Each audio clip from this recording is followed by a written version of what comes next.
Hello everyone, welcome to our channel. दोस्तों, आज हम इस वीडियो में एक बहुत ही एक्सीलेंट फ्यूचर में एक्सट्रीम लेवल पे ग्रो कर सकता है ऐसे एक इंडस्ट्री को लेकर बात करेंगे जो कि आज के टाइम में बहुत ही ज्यादा ट्रेंडिंग में है। तो आज हम बात करेंगे बैटरी एनर्जी स्टोरेज सिस्टम को लेकर। इसका शॉर्ट फॉर्म है BESS, battery energy storage system. ये इंडस्ट्री फ्यूचर में बहुत ही अच्छा खासा ग्रो हो सकता है क्योंकि इंडियन गवर्नमेंट का पूरा फोकस अभी इस इंडस्ट्री के अंदर है। बैटरी एनर्जी स्टोरेज सिस्टम इस इंडस्ट्री के अंदर है। दोस्तों, ये सिर्फ एक इंडस्ट्री नहीं है, एक लौता अकेला इंडस्ट्री नहीं है, इसमें पूरा इकोसिस्टम बना हुआ है इस इंडस्ट्री में। अगर अच्छी तरह से एनालिसिस करके इस इंडस्ट्री में इन्वेस्टमेंट किया जाए तो फ्यूचर में बहुत बहुत मैसिव इन्वेस्टमेंट रिटर्न बन सकता है। देखिए, हम सभी लोग जानते हैं कि भारत के अंदर बहुत ज्यादा सोलर पावर, विंड पावर माने रिन्यूएबल एनर्जी बनाया जाता है और ये एनर्जी को तभी काम में लाया जाएगा जब इस एनर्जी को किसी जगह पर स्टोर करके रखा जाएगा। मतलब अगर सोलर पावर से एनर्जी जनरेट होता है, विंड पावर से एनर्जी जनरेट होता है, वो अपने खुद के पास एनर्जी रोक के नहीं रख सकता। ठीक है, उसको स्टोर करके एक जगह पर रखना होगा। जब उसका डिमांड बढ़ेगा तब ग्रिड के साथ भेजा जाएगा। और भारत रिन्यूएबल एनर्जी का मतलब ग्लोबली हब बनने जा रहा है। जिस तरह से गवर्नमेंट का फोकस है पावर सेक्टर में, खास करके सोलर पावर सेक्टर में, इन फ्यूचर तो इंडिया ग्लोबली हब बन जाएगा रिन्यूएबल सोर्स के अंदर। और तभी ये पॉसिबल होगा जब battery energy storage system develop किया जाएगा। इसीलिए दोस्तों, आने वाले फ्यूचर में बैटरी एनर्जी स्टोरेज सिस्टम ये इंडस्ट्री अच्छा खासा ग्रोथ करेगा। तो आज हम इस इंडस्ट्री को लेकर डिटेल्स में बात करेंगे। टोटल 6 पॉइंट डिस्कस करेंगे कि क्यों BESS ये इंडस्ट्री इंडिया के अंदर जरूरत है, गवर्नमेंट इस इंडस्ट्री को लेकर क्या क्या एक्शन ले रहा है, सब कुछ डिटेल्स में बात करेंगे। इस वीडियो एंड के बाद आपको पूरी तरह से मालूम हो जाएगा कि BESS battery energy storage system ये इंडस्ट्री फ्यूचर में किस तरह से ग्रोथ कर सकता है और अगर इस इंडस्ट्री में पूरे इकोसिस्टम में अगर इन्वेस्टमेंट किया जाए तो किस तरह के पैसा रिटर्न बन सकता है।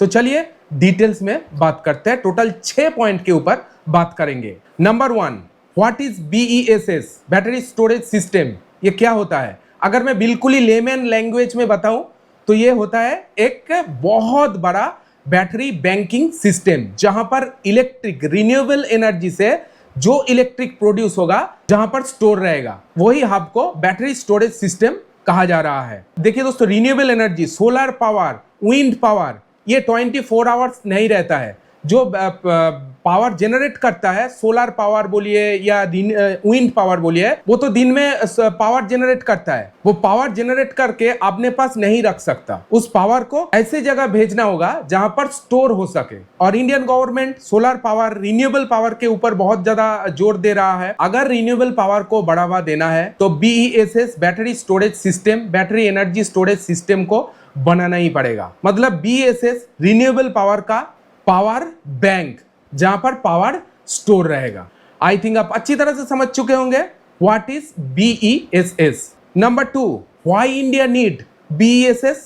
देखिए, भारत का टारगेट ही है 2030 तक 500 गीगावाट सोलर पावर प्रोड्यूस करने का, रिन्यूएबल पावर प्रोड्यूस करने का। सिर्फ सोलर नहीं बोलूंगा, सोलर है, विंड पावर है, वाटर पावर, सब कुछ जो रिन्यूएबल यूज किया जाएगा दोबारा, वो 500 गीगावाट 2030 तक गोल है पावर जनरेट करने की। और ये 500 गीगावाट जब पावर प्रोड्यूस करेगा, ये जो रिन्यूएबल एनर्जी के प्रोड्यूस होगा वो अपने पास तो नहीं रख सकेगा, उसको रखने के लिए स्टोरेज होना चाहिए, स्टोरेज सिस्टम होना चाहिए। ये तभी पॉसिबल है क्योंकि सोलर पावर 24 आवर्स सप्लाई नहीं रहेगा। जब रात को डिमांड बढ़ेगा, सोलर नहीं चलेगा भाई। ठीक है, तभी स्टोरेज सिस्टम काम आएगा।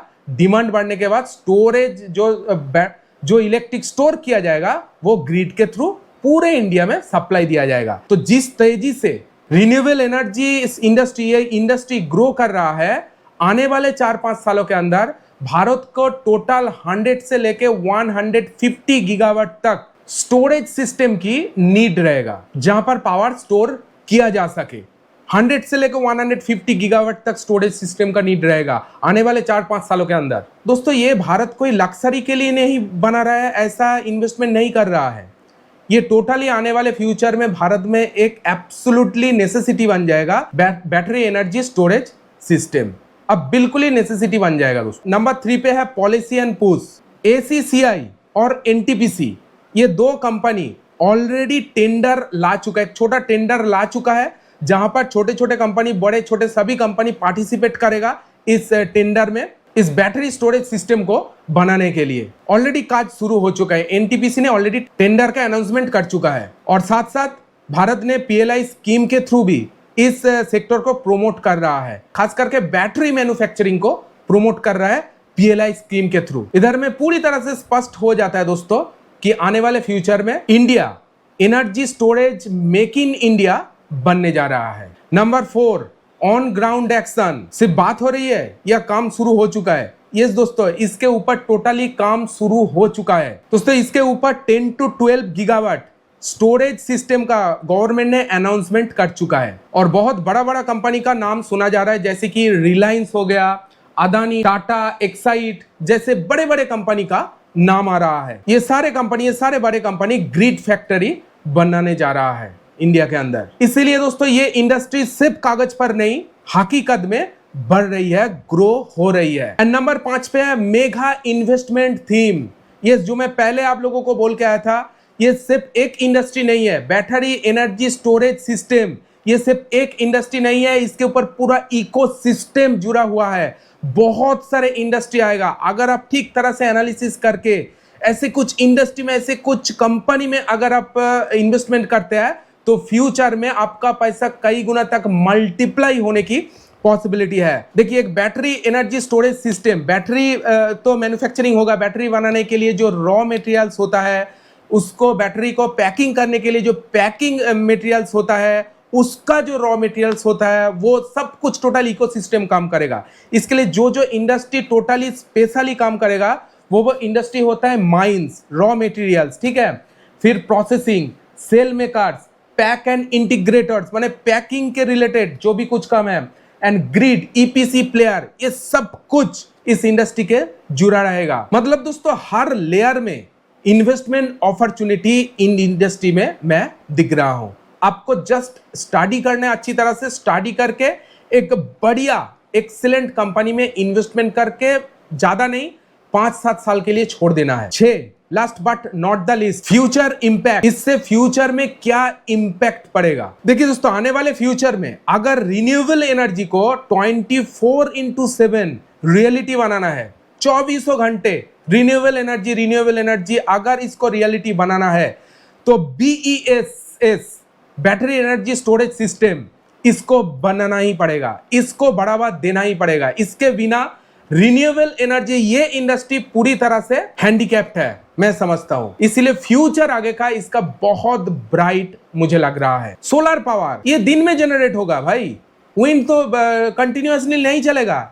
सोलर दिन में सूरज रहेगा, सोलर एनर्जी तब जनरेट होगा जब सूरज ढल जाएगा, तब किस तरह से होगा? इसीलिए दिन में रिन्यूएबल एनर्जी जनरेट होगा और उसको स्टोर किया जाएगा बैटरी स्टोरेज सिस्टम में और रात में उसको ग्रिड में भेजा जाएगा। इस तरह से पूरा इंडस्ट्री चलेगा। और जो मैं पहले आप लोगों को बोल के आया है कि इंडिया गवर्नमेंट जिस तरह से इसके ऊपर काम कर रहा है, इंडिया सिर्फ अपने लिए नहीं पूरा ग्लोबल हब बनने जा रहा है। अगर ठीक तरह से 5-7 सालों के अंदर, 10 सालों के अंदर पूरी तरह से बैटरी स्टोरेज सिस्टम ये इंडिया एक हब बनने जा रहा है जो ग्लोबल को सप्लाई करेगा। दोस्तों इनमें मैं यही बोलना चाहूंगा, BESS मतलब भारत का एक ग्रिड बैकबोन। आपको क्या लगता है, क्या BESS EV से भी बड़ा थीम बन सकता है? आप कमेंट में जरूर अपना ओपिनियन लिखिएगा। तो पूरा इंडस्ट्री के बारे में मैं बात किया है, क्यों